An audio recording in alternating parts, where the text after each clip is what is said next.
اور پھر ہمارے آقا محمد عربی صلی اللہ علیہ وسلم نے بھی اس رشتے کو بہت پسند فرمایا. اسی لیے ہم کہتے ہیں کہ ہم اپنے آقا کی سنت پر عمل کر رہے ہیں تو حکم الہی بھی پورا ہو رہا ہے اور سنت نبوی بھی پوری ہو رہی ہے. تو یہ محفل کوئی معمولی محفل نہیں، اس محفل کا تعلق حکم الہی بھی پورا کرنے سے ہے اور اس محفل کا تعلق سنت نبی پر عمل کرنے سے بھی ہے. تو یہاں صرف دعوت کھا کر جانا، کیوں تو زندگی میں بہت سی دعوتیں ہوتی ہیں اور ہوتی رہیں گی، لیکن خاص طور پر جب نکاح کی محفل ہو تو خصوصی طور پر لوگوں کو نکاح کا خطبہ اور کچھ دیر بعد بھی ہونی چاہیے. ہم آزاد نہیں ہیں، ہم امت محمدی ہیں اور ہم ایک قانون سے بندھے ہوئے لوگ ہیں جس قانون کا نام ہے شریعت محمدی.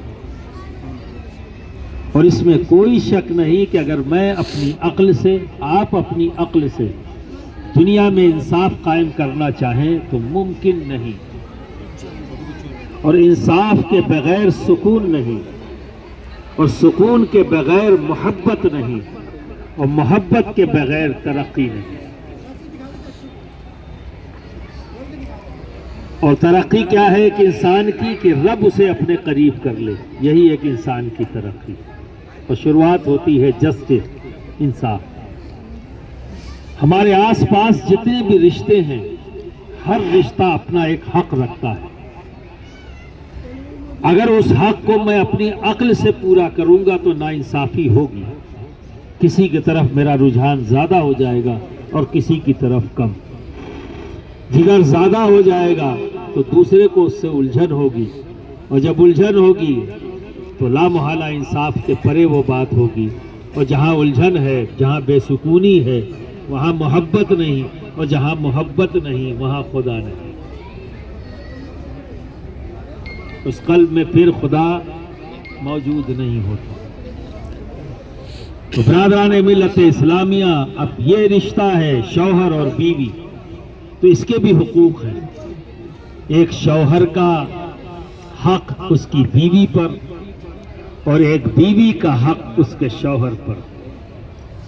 اگر یہ شوہر اور بیوی اپنے اپنے حقوق کی ادائیگی کے بارے میں نہیں جانتے اور وہ اپنی عقل سے اور دنیا کو دیکھ کر ان حقوق کو ادائیگی کرنے کی کوشش کریں گے تو خطرہ موجود ہے کہ کہیں ناانصافی ہو سکتی.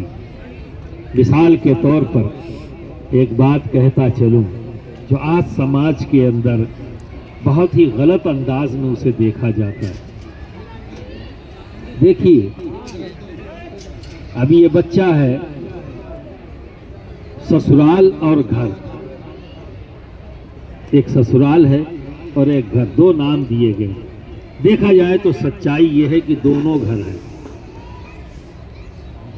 بیٹے کے لیے تو دونوں گھر ہے. کتنا پیارا رشتہ ہے یہ اور کتنا پیارا لین دین ہے.